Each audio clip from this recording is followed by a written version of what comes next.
पुराने जमाने की बहू को मिली नए जमाने की टेक्नोलॉजी वाली रसोई। शाम का समय होता है। बेटा अजय ऑफिस से घर लौटता है। माँ संध्या देवी चाय का कप लेकर उसके पास आकर बैठती हैं। बेटा, मैंने सोचा है अब तेरे लिए बहू ढूंढनी चाहिए। हाँ मम्मी, जैसा आप ठीक समझो, पर आजकल तो लड़कियां ज्यादातर शहर की ही होती हैं और मैं ठहरा पुराने ख्यालातों का। नहीं बेटा, मैं तेरे लिए गांव की बहू लाऊंगी जिसे असली खाने बनाने का हुनर आता हो, जिसको रसोई का हर काम हाथ से करना आता हो। मम्मी, आप चाहें गांव की बहू लाओ या शहर की, फर्क क्या पड़ता है? वैसे भी हमारा पूरा घर तो टेक्नोलॉजी से ही चलता है। रसोई से लेकर सफाई तक सब काम मशीनों से होता है। सही कह रहा है बेटा, टेक्नोलॉजी का जमाना है, पर याद रख, खाने का जायका मशीनों में नहीं हाथों में छिपा होता है। जो खाना बनाना जानता हो वही घर को स्वाद और अपनापन देता है। ठीक है मम्मी, जैसा आपको सही लगे वैसा कर लो। आपकी पसंद की लड़की मुझे भी पसंद होगी। दोनों एक दूसरे को देखकर मुस्कुरा देते हैं। कुछ समय बाद यश की शादी हो जाती है और एक गांव वाली बहू घर आती है। घर के बाहर ढोल नगाड़े बज रहे होते हैं। बड़ा टेक्नोलॉजी से सजा हुआ बंगला चमक रहा होता है। दरवाजे पर रंग बिरंगी लाइटें लगी हैं। गांव से आई नई बहू मेघा दहलीज पर खड़ी है। उसका साधारण लहंगा और घूंघट से ढका चेहरा साफ दिख रहा था। हाथ में आरती की थाली लिए सास संध्या देवी खड़ी होती हैं। आओ बहू, गृह प्रवेश करो। मेघा हल्की सी झिझकते हुए दहलीज पार करती है। उसके पैर चावल के कलश को गिराते हैं और लाल रंग की थाली पर अपने पैर बनाती है। अंदर आते ही गौरी की आंखें चौंक जाती हैं। अरे बाप रे, इतना बड़ा घर! सपनों में भी ऐसा घर नहीं देखा। हर जगह लाइट चमक रही है। वो हॉल की तरफ देखती है। वहां सेंसर से ऑटोमेटिक लाइट्स जल उठती है और एक और बड़ा सा रोबोट खड़ा होता है जो ट्रे में जूस लेकर आता है। ऊपर छत में झूमर जगमगा रहे होते हैं। अरे वाह, ये सब का है? ये अपने आप रोशनी जल गई। ये जो लोहे का आदमी खड़ा है, ये कौन है? ये बेटा टेक्नोलॉजी है। यहाँ सब कुछ मशीनों से चलता है। हम न झाड़ू लगाना पड़ता है, ना ही हमें बर्तन धोने पड़ते हैं, ना खाना बनाने की जरूरत है। सब ऑटोमेटिक है। टेक्नोलॉजी? ये क्या चीज है सासू माँ? मैंने तो काम हमेशा हाथ से ही किया है। अरे बेटा, अब जमाना बदल गया है। ये सब मशीनें ही हमारा काम कर देती हैं। हमें तो बस बटन दबाना होता है और सब अपने आप हो जाता है। मेघा धीरे धीरे आगे बढ़ती है। हॉल के बीच बनी एक ऑटोमेटिक सीढ़ी देखती है। जैसे ही वो पास जाती है, सीढ़ियां स्लाइड होकर मूव करने लगती हैं। मेघा चौंक कर पीछे हटती है। अरे अरे, ये सीढ़ी अपने आप चल रही है। भगवान कसम, पहली बार देख रही हूँ। ये तो जैसे पंख लगी चिड़िया हो, खुद ब खुद ऊपर उड़ रही है। हाँ बेटा, इसे एक्सलेटर कहते हैं। इसमें तुझे चलने की भी जरूरत नहीं है। बस पैर रखो और ये तुझे अपने आप ऊपर कमरे तक पहुंचा देगी। मेघा थोड़ा डरते डरते एस्केलेटर पर पैर रखती है। धीरे धीरे ऊपर जाती है। उसका चेहरा हैरानी और डर दोनों से भरा हुआ है। ऊपर पहुंचकर वो चारों तरफ देखती है। टेक्नोलॉजी से बने कमरे, ऑटोमेटिक पर्दे, वॉइस कमांड से खुलने वाली खिड़कियां। अरे ये घर तो पूरा जादू का डिब्बा लग रहा है। सपनों में बिना सोचे थे कि जिंदगी में ये सब देखने को मिलेगा। सास नीचे से आवाज लगाती है। देख लिया बेटा, यही है हमारा टेक्नोलॉजी वाला घर।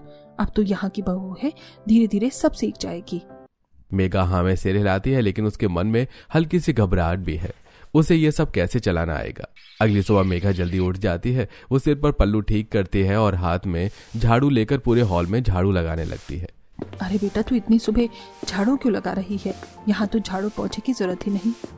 संध्या देवी रिमोट उठाती है और बटन दबाती है। तभी एक छोटा सा रोबोटिक क्लीनर घूमने लगता है और फर्श अपने आप चमकने लगता है। देखा, ये है रोबोट। ये खुद ही सफाई कर देगा। लेकिन मामी जी, मुझे तो हाथ से झाड़ू लगाने की आदत है। झाड़ू पोंछा करने से घर को अपना सा लगता है। संध्या देवी हल्का सा सिर हिलाकर चली जाती है। फिर मेघा नहाकर लाल साड़ी पहन लेती है और घर में तुलसी के पौधे को ढूंढने लगती है, हाथ में पानी का लोटा लिए। मामी जी, तुलसी का पौधा कहाँ है? उस पर पानी चढ़ाना है। अरे बेटा, आजकल कौन तुलसी पर पानी चढ़ाता है? ये सब पुराने जमाने की बातें हैं। अब तो कोई मायने नहीं रखती। नहीं मम्मी जी, तुलसी बहुत अच्छा पौधा होता है। इससे घर में ऑक्सीजन का लेवल बढ़ता है और सुख शांति भी आती है। संध्या देवी बस हूँ कह देती है और आगे बढ़ जाती है। मेघा फिर बाहर जाकर सूरज को पानी देती है और अपने आगे के काम में लग जाती है। मेघा सिर पर पल्लू डालकर रसोई में जाती है। रसोई देखकर उसकी आंखें फटी की फटी रह जाती हैं। अरे बाप रे, ये कैसी रसोई है? ये डबल दरवाजे का फ्रिज, इतना बड़ा, और ये मशीनें। अरे ये कौन कौन सी चीज है? वो मिक्सर ग्राइंडर, ओवन, डिशवॉशर, आटा गूंथने वाली मशीन और कुकर को देखकर हैरानी से उसे छूती है। भगवान, मैं इसमें खाना कैसे बनाऊं? हमें तो कुछ भी समझ नहीं आ रहा। तभी संध्या देवी अंदर आती हैं। बेटा, तुझे इसमें कुछ करने की जरूरत नहीं है, बस बटन दबाना है, देख। वो आटा मशीन में डालती हैं और आटा अपने आप गुथ कर बाहर आ जाता है। फिर सब्जी कुकर में डाल देती हैं और कुछ ही मिनटों में सब्जी तैयार हो जाती है। ये देख, हमें अब मेहनत नहीं करनी पड़ती और ये रोबोट है, ये सारा खाना सजा देगा और डाइनिंग टेबल तक पहुंचा देगा। पर मामी जी, जब तक खाना अपने हाथों से न बने उसमें क्या मजा? मशीन से बने खाने में आत्मा कहाँ से आएगी? बेटा, यहाँ खाना ऐसे ही बनता है, टेक्नोलॉजी से। धीरे धीरे तू भी आदत डाल ले। मेघा सिर झुकाकर चुपचाप मशीनों से ही खाना बनाती है। रोबोट सजाकर खाना बाहर ले जाता है और डाइनिंग टेबल पर सजा देता है।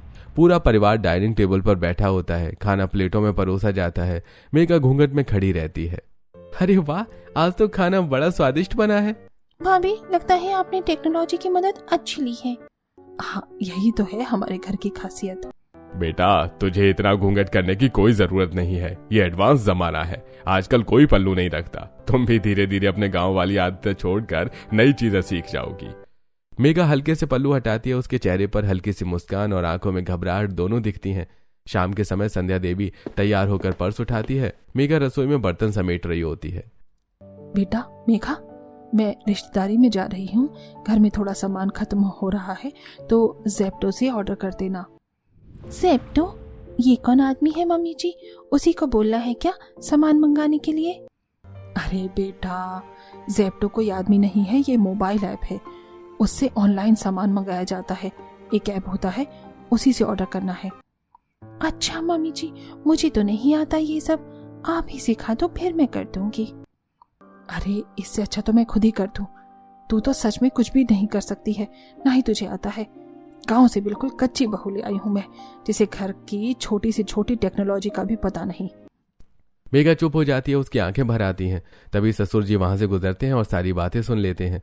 रात के समय सास और ससुर अपने कमरे में होते हैं। ससुर सुदेश संध्या को समझाते हैं।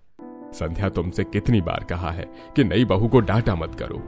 अभी अभी वो गांव से आई है, वहां कहाँ ये सब टेक्नोलॉजी होती है, धीरे धीरे सीख जाएगी। पर जी, हर चीज उसे छोटे बच्चे की तरह बतानी पड़ती है, उसे कुछ आता ही नहीं है। तो ये जिम्मेदारी तुम्हारी ही है ना, तुम सिखाओगी कि तो सीखेगी, और अगर उसे अपने आप सब आता होता तो उसे तुम्हारी जरूरत ही कहां पड़ती। संध्या देवी थोड़ी देर चुप रहती है। धीरे धीरे उनका गुस्सा शांत हो जाता है। हाँ, ठीक है जी, आप सही कहते हो। ससुर जी कमरे से चले जाते हैं। थोड़ी देर बाद संध्या देवी खुद मेघा के पास जाती हैं। मेघा उदास होकर सिर झुकाए बैठी होती है। बेटा, मैंने तुझसे जरा तेज बोल दिया, माफ करना। देख, अब तो इस टेक्नोलॉजी वाले घर में आ गई है, तो तुझे भी इसे सीखना पड़ेगा, वरना पीछे रह जाएगी। चिंता मत कर, मैं धीरे धीरे सब सिखा दूंगी। जी मम्मी जी, आप सिखा दोगी तो मैं सब सीख जाऊंगी। दोनों के बीच थोड़ा अपनापन का रिश्ता बनता है। अब वो सोच लेती है कि वो धीरे धीरे हर टेक्नोलॉजी चलाना सीखेगी। सुबह का समय होता है। मेघा सोफे पर बैठी होती है। उसके हाथ में चाय का कप है, पास में प्लेट में बिस्किट रखे हैं, सामने लगी बड़ी एलईडी स्क्रीन होती है।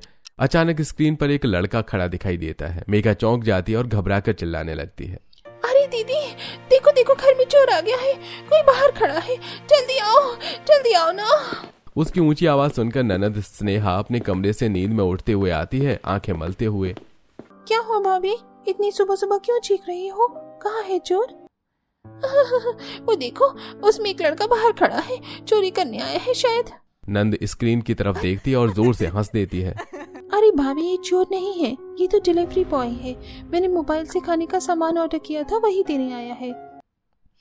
तो ये हमारे घर में बाहर ऐसे चुपचाप क्यों खड़ा है? घंटी भी नहीं बजाई इसने। भाभी, हमारा घर ऑटोमेटिक है, यहाँ कोई घंटी नहीं बजाता। गेट पर सेंसर लगा है जो अपने आप एलईडी स्क्रीन पर शक्ल दिखा देता है कि कौन आया है। ओह अच्छा, मैंने तो सोचा सच में कोई आया है चोरी करने। भाभी, आपको तो टेक्नोलॉजी के बेसिक्स भी नहीं पता, ऐसे कैसे चलेगा? ये तो बस शुरुआत है, अभी तो आपको पता चलेगा कि घर में हर चीज मशीनों से चलती है। मेघा थोड़ी शर्मिंदा होकर चुपचाप चाय का कप नीचे रख देती है और सोचने लगती है कि उसे सचमुच टेक्नोलॉजी सीखनी पड़ेगी। सुबह का समय होता है। गांव वाली बहू मेघा गार्डन में बैठी होती है। उसने हाथों से मिट्टी का छोटा सा चूल्हा बना लिया है। उसमें लकड़ियां डालकर आग जला रखी है। धुआं चारों तरफ फैल रहा है। आज मैं सबको गांव वाले खाने का स्वाद चखाऊंगी। चूल्हे पर बना खाना ही असली मजा देता है, यही असली सुगंध होती है। वो तवे पर रोटियां सेक रही होती है और पास में सब्जी पक रही होती है। तभी अचानक पूरा घर धुएं से भर जाता है और सारे कमरों में फायर अलार्म जोर जोर से बजने लगते हैं। पी पी पौ पौ पी पी। अरे अरे, ये क्या हो गया? आग कहाँ लगी है? सब लोग इधर उधर भागते हैं। सास, नंद और पति सब दौड़कर गार्डन में पहुंचते हैं। बहू, ये क्या कर रही हो तुम? पूरे घर में अलार्म बजा दिए। मैंने तुम्हें कितनी बार समझाया कि ये टेक्नोलॉजी वाला घर है, यहाँ कुछ भी करने से पहले सोचो। रसोई तो मैंने तुम्हें चलानी सिखा दी थी, फिर ये चूल्हा क्यों जलाया? मम्मी जी, बहुत दिनों से गांव के खाने का मन कर रहा था। ये बटन दबाकर बनने वाला खाना उबला सा लगता है, उसमें तो वो स्वाद कहाँ, इसलिए मैंने सोचा कि चूल्हे का स्वाद सबको चखाऊं। हे भगवान, इस गवार को मैं कैसे समझाऊं? टेक्नोलॉजी के घर में ऐसे हरकतें करती है।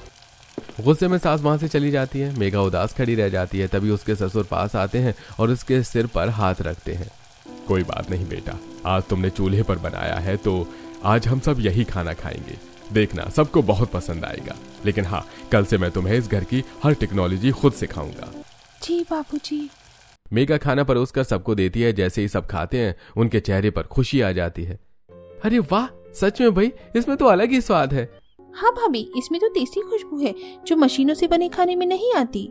सभी तारीफ करते हैं। मेघा को थोड़ी हिम्मत मिलती है। अगले दिन से सास और ससुर मेघा को घर की हर चीज के बारे में सिखाना शुरू कर देते हैं। ससुर बहू को लैपटॉप और स्क्रीन के पास ले जाते हैं। ये देखो बहू, इससे तुम बाहर की दुनिया से जुड़ सकती हो। यह ऑनलाइन ऐप है, इसमें घर का सामान, कपड़े, यहाँ तक कि सब्जी भी मंगवा सकते हो। मगर बाबूजी, ये तो मेरे लिए बहुत मुश्किल है। बटन कौन सा दबाना, ये सब कैसे समझूं? घबराओ मत। जैसे तुम खाता, बही सब हिसाब में रखती हो, वैसे ही इसमें क्लिक करना है। और ये बड़ी स्क्रीन देख रही हो, इससे हमें घर के बाहर कौन आया है इस सब पता चलता है। स्क्रीन पर बाहर डिलीवरी बॉय दिखता है। देखो, अभी कोई बाहर खड़ा हुआ है। अरे, ये तो जैसे भगवान ने आंखें दी थी हो, जो बाहर बैठे बैठे सब देख सकते हैं। ससुर बहू को हॉल में लाते हैं। एक छोटा सा रोबोट रखा होता है। ससुर उसके बारे में बताना शुरू करते हैं। ये हमारा सफाई करने वाला रोबोट है, बस इसे चालू करो और ये पूरे घर में घूमकर सफाई कर देगा। ससुर बटन दबाते हैं, रोबोट चलने लगता है। वाह, ये तो जैसे खिलौने हैं, अपने आप फर्श पर घूमकर झाड़ू लग रहा है। हाँ, लेकिन ध्यान रखना, ये सीढ़ियों के पास फंस सकता है, तब तुम्हें संभालना होगा। ठीक है बाबूजी, अब तो मुझे भी मजा आने लगा है इन मशीनों को देखकर। अगले दिन सास बहू को वॉशिंग एरिया में ले जाती है। ये देखो बहू, ये है ऑटोमेटिक वॉशिंग मशीन। तुम्हें बस कपड़े डालने हैं और ये खुद धुलकर सुखा भी देगी। गांव वाली बहू डरते डरते कपड़े डालती है। मशीन घूमना शुरू कर देती है। अरे बाप रे, ये तो ऐसे घूम रहा है जैसे कोई बवंडर आ गया हो। अरे बेटा, डरने की जरूरत नहीं है, यही इसका काम है। फिर सास रसोई में ले जाती है। और ये है बर्तन धोने की मशीन। इसमें गंदे बर्तन डालो और बटन दबाकर एकदम चमचमाते हुए बाहर निकलेंगे। हम तो गली में बैठकर राख और राखड़ी से मांजते थे बर्तन, ये तो जैसे जादू है। सास बहू फ्रिज के सामने खड़े होते हैं। देखो बहू, ये कोई साधारण फ्रिज नहीं है, इसे कहते हैं स्मार्ट फ्रिज। ये खुद बता देगा कि कौन सी चीज खत्म हो रही है। सास स्क्रीन पर दबाती है, स्क्रीन चमकने लगती है। ये देखो, दूध केवल 2 पैकेट बचे हैं और सब्जी आधी हो चुकी है। ये खुद मैसेज भी भेज देता है। अरे, ये तो जैसे इंसान बोल रहा हो। हमारे गांव में तो बस ढक्कन खोलकर देख लेते थे कि कितना दूध है। हाँ बेटा, जमाना बदल गया है। अब इसी बटन से तुम दूध ऑर्डर भी कर सकती हो। ठीक है मम्मी जी, मैं धीरे धीरे सीख लूंगी। जब उसे टेक्नोलॉजी चलानी आ जाती है तो वो सारा काम खुद करने लग जाती है, बिना किसी की मदद के। पर वो देखती है कि उसके ससुराल वाले टेक्नोलॉजी पर बहुत ज्यादा निर्भर है। इस वजह से वो उनकी आदत सही करने का सोचती है। मैंने तो टेक्नोलॉजी सीख ली, लेकिन अब घर वालों को भी थोड़ा गांव का सिस्टम सिखाना होगा, वरना ये टेक्नोलॉजी के चक्कर में अपना शरीर खराब कर लेंगे। सुबह का समय होता है। नंद स्नेहा अपने कमरे में बड़े शीशे के सामने खड़ी है। उसने नया ड्रेस पहना है, पर चेहरे पर मायूसी है। वो पेट और कमर के पास हाथ रखती है। ओफो, ये क्या हो गया मुझे? पहले मैं कितनी स्लिम थी और अभी पेट पर सब कपड़े टाइट हो गए हैं। तभी दरवाजा खुलता है और गांव वाली बहू मेघा हाथ में जूस का ग्लास लेकर अंदर आती है। दीदी, ये देखिए, आपके लिए जूस बनाया है। स्नेहा एकदम से शीशे के सामने से हटती है। दीदी, बुरा मत मानना, लेकिन आप पूरा दिन बस रोबोट से काम करवाती हो। उठना बैठना भी कम हो गया है। यही वजह है कि आपका वजन बढ़ रहा है। हाँ भाभी, मुझे भी लग रहा है। पहले तो मैं एक्टिव थी, अब तो बस रिमोट और रोबोट पर ही भरोसा कर लिया है। शायद आप सही कह रही हो।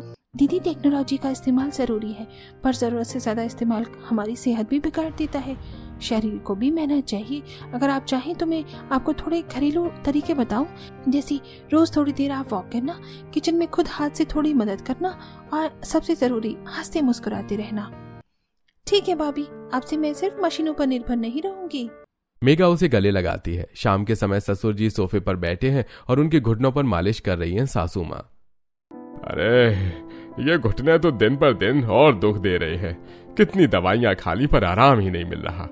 मेघा पास आकर बैठती है। पापा जी, बुरा मत मानिएगा, पर मुझे लगता है कि दवाइयों से ज्यादा जरूरी है रोज की कसरत। क्या मतलब बहू? पापा जी, जब शरीर काम करना बंद कर देता है तो बीमारियां आ जाती हैं।